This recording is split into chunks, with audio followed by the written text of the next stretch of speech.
Shalom Haverim Ekarim, este é o programa Judaizando e eu sou o Rav Maurel Melo e a cada pequeno vídeo, né, nós iremos trabalhar uma pequena reflexão a partir das coisas do dia a dia, né, nossas percepções de mundo, as questões judaicas que nos cercam, os traços da cultura e da religiosidade judaica que permeiam nossa realidade nordestina e, por extensão, brasileira, né? E na reflexão de hoje, eu quero trabalhar com vocês um versículo que se encontra no Sefer Kohelet, no capítulo 7, a partir do versículo 10, né? Perek Sheva, Pasuk Esrei, e ele diz assim: Al tomar, meraya shehayamim harishonim hayu tovim ele, que lo mechokma she'alta al ze, né? Não diga que os dias passados, né, os dias primeiros, foram melhores do que estes, porque uma pergunta dessa não vem da sabedoria, né? Em outras palavras, o sábio rei Salomão está nos aconselhando a não ter manter esse espírito, né, nostálgico de um tempo do qual não vivemos. Mas eu acredito que esse é o tipo de coisa, né, de sentimento que nos acomete, mesmo que involuntariamente, ou seja, a gente não faz isso de propósito, mas todo mundo tem, pouco ou muito, né, sob um aspecto ou outro, esse saudosismo, essa nostalgia de um período que não viveu. E não me refiro apenas àquele tempo em que você assiste na TV ou vê, né, algum vídeo nas redes sociais e fala, poxa, esse tempo aqui é um tempo legal, né? Mas me refiro realmente a um tempo em que você não estava lá, né? Geralmente eu ouço, vez por outra, críticas ao tempo presente, ao tempo contemporâneo, e as pessoas dizendo assim, mas no tempo dos nossos avós, né? No tempo antigo a coisa era diferente. Muito bem, o rei Salomão nos aconselha que não façamos assim, que trabalhemos para que o nosso espírito, ele vislumbre as riquezas de nosso presente, né? E projete o potencial de nossa atitude para o amanhã, de maneira que possamos aproveitar a vida plenamente. Mas aí tem uma outra nostalgia que sempre nos acomete, que é aquela de quando éramos criança, né? Então, quem nunca já lamentou, ainda que por brincadeira, né? Dizendo assim, poxa vida, que saudade do meu tempo de criança, né? Eu era feliz e não sabia, e coisas desse tipo. Isso está aparentado, essa questão está aparentada também a essa questão primordial, né, dessa nostalgia enigmática de um tempo que a gente não viveu. E, em certa medida, o tempo de infância, a gente estava lá realmente, mas não tinha consciência praticamente nenhuma de todo o contexto que estava se desdobrando a cada dia, né, da luta dos nossos pais para nos sustentar, do contexto político, né, de todo o contexto religioso e social que eles enfrentavam. A gente só usufruía dos frutos de seus esforços, né? Mas consciência também não tinha. Então, em certa medida, com a clareza que temos hoje enquanto adultos, nós realmente também não estávamos lá em termos de maturidade e consciência enquanto éramos crianças. Então, cabe dentro do mesmo contexto. Curiosamente, a Torá ela vai nos contar que quem primeiro teve esse sentimento nostálgico, né? Quem primeiro vai ser acometido por esse tipo de flerte com o passado, esse apego com o passado, né?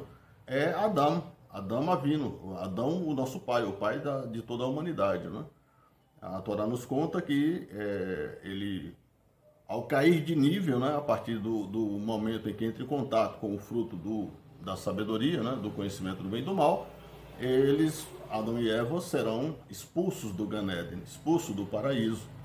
E a tradição nos ensina que, ao serem expulsos do paraíso e perceberem a realidade da natureza bruta e cruel, né, sem o amparo celestial, eles vão se assustar e vão se esforçarem para, de alguma maneira, conseguir retornar ao Gan Eden. Eles vão tentar, com todas as suas forças, né, retornarem para o paraíso.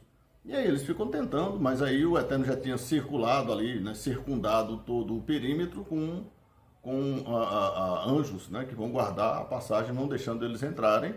E a tradição, portanto, conclui que Adão e Rava, né, e sobretudo Adão, ele vai morrer tentando entrar e não consegue. Ele morre às portas do paraíso, e que, de acordo com a mesma tradição, essas portas do paraíso são lá a cova de Macpelá, a cova dos patriarcas, que se encontra na cidade de Hebron, no lado palestino, né? Muito bem. Em que isso nos comunica algo de prático, né? É porque a história de Adão e Eva, elas nos surgem enquanto pais de toda a humanidade, como arquétipos de nossa própria psique. Então, assim como a mente de Adão vai perceber as coisas, a nossa mente também, já que nós somos um reflexo pequeno, fragmentos da própria mente do ser humano primordial, né? E da mesma maneira em que nós só nos percebemos carentes de todos esses cuidados dos pais, né, da casa, do conforto do lar, quando temos que nos virar sozinho, da mesma maneira, Adão, antes da gente, só percebeu a riqueza, a grandeza, o conforto, a maravilha de estar no Gan Eden depois que perdeu, né? E isso se torna uma constante na natureza humana, isso se torna um padrão em nossa natureza, e o nosso período, enquanto amparado pelos pais, equipara-se ao período de Adão, enquanto vivia no paraíso. E o nosso período de desbravamento por nossa conta, esse nosso esforço para ganhar vida, para constituir família, para fazer nosso nome, né, para seguir uma carreira por conta, sem o amparo dos pais, né, quando a gente se emancipa e se torna adulto, equivale ao período de Adão e Eva peregrinando.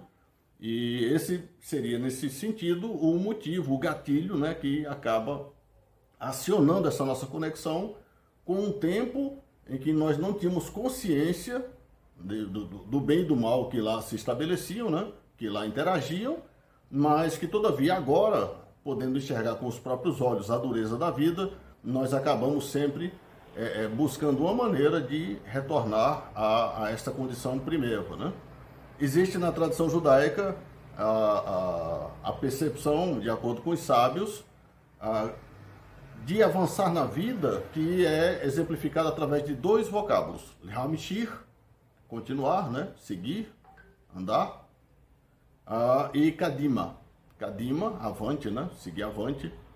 Muito bem.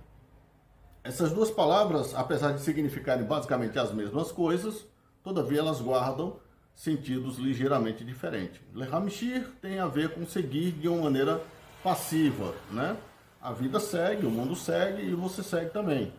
Kadima, todavia, que tem também o sentido de avançar, de avante, né? De seguir adiante, mas ela guarda um imperativo na sua fala, né? Kadima é uma ordem, avance, né? Siga, vá em frente. Então tem um tom ativo nessa percepção aí. Portanto, a diferença nesse sentido não estaria exatamente no ato de avançar apenas, né? Porque nisso não há diferença exatamente, mas em como eu avanço, né? Enquanto a maioria das pessoas se deixa levar pela vida, pelas modas, né? Pelas atrações, por aquilo que lhes é oferecido, eles simplesmente seguem, né? Como que fosse uma manada que segue o seu pastor, né? Ou uma manada de bois que segue lá o vaqueiro. O Kadima, ele exige que eu siga em frente, sim, mas por um esforço meu, individual, né? Então esse esforço significa aprofundar minha percepção da realidade, compreender que caminho que eu devo seguir e me esforçar por romper esse caminho da massa, né? E de repente, para alcançar o meu objetivo, eu às vezes, inclusive, preciso ir contrário à ideia da maioria, né? Então a maioria vai estar indo numa direção e aquele que segue a ordem Kadima, ele vai em outra direção. É curioso observar que o termo Kadima vem de Kedem, que é um termo que aparece na Torá, e é onde justamente a Torá diz que na região de Kedem foi estabelecido o Gan Eden, né? Então Kadima é um seguir adiante em direção ao passado, né? Porque já que o termo Kedem quer dizer coisa antiga, coisa passada. Eis aí a diferença do Hamshir. No caso do Lehamshir, você tem um avançar saudoso do passado, mas indo em direção ao futuro, o qual você não sabe no que é que isso vai dar. Kadima, por sua vez, tem a ver com avançar para o futuro, mas entendendo que esse avanço para o futuro nada mais é do que um resgate efetivo e material de um momento feliz da sua vida, ok? Em outras palavras, seria aquela coisa de você constituir uma família, né?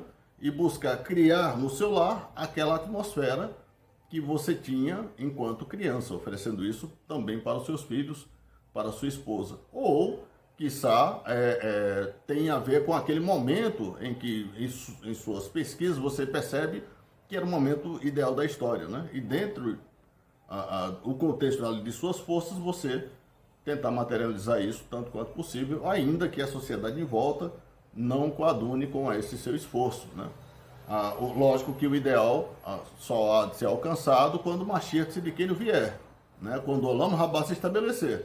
Mas esse Olam Rabá só se estabelece de acordo com os nossos sábios, na medida em que cada um de nós fizer a sua parte, e essa parte em que me cabe, né? Eu, enquanto indivíduo, tem a ver com essa ordem Kadima. Avance, tentando materializar aquilo de paradisíaco que tem na história da humanidade a partir dos nossos estudos da Torá, ok? Então era isso que eu queria compartilhar com vocês, era esse link, essa reflexão a partir desse sentimento nostálgico que todo ser humano tem, né? Sobre uma época em que não viveu, ou uma época em que viveu, mas que só sente ali os benefícios na memória, mas não tem consciência plena do que viveu. É por isso justamente que diz, eu era feliz e não sabia, né? Que todos nós carregamos, né? E os sábios nos ensinam que esse sentimento, apesar de quando você caminha passivamente pela vida e fica preso a essas lembranças, isso lhe atrasa, todavia, quando você toma esse material e ativamente, né, busca trabalhar para que isso se revele à sua volta, né? Não para você, porque o seu tempo passou, mas para aqueles que estão aos seus cuidados, né? Sejam seus filhos, sejam seus amigos, as pessoas que buscam conselho e buscam ajuda através de você. Então, quando você expõe para eles, materializa para eles, através de seus esforços, o paraíso do qual você um dia participou, né? E que hoje já lhe está impedido de entrar, todavia, quando você faz isso para o outro, em certa medida, como diria o Moshe Cordoveiro, né? O Rabi Moshe Cordoveiro, no caminho de Deus, você está se esforçando por imitar a Deus. E né, semelhante ao que ensinou Moshe Cordoveiro, também, há muito tempo antes do Rabino Moshe Cordoveiro, nos ensinou Rabi Yeshua Hanotzri, dizendo que esforços assim nos assemelham a sermos filhos de Deus. Tá bom? Então era isso que eu queria compartilhar com vocês hoje. Espero que tenham gostado. Shalom Lehitraot.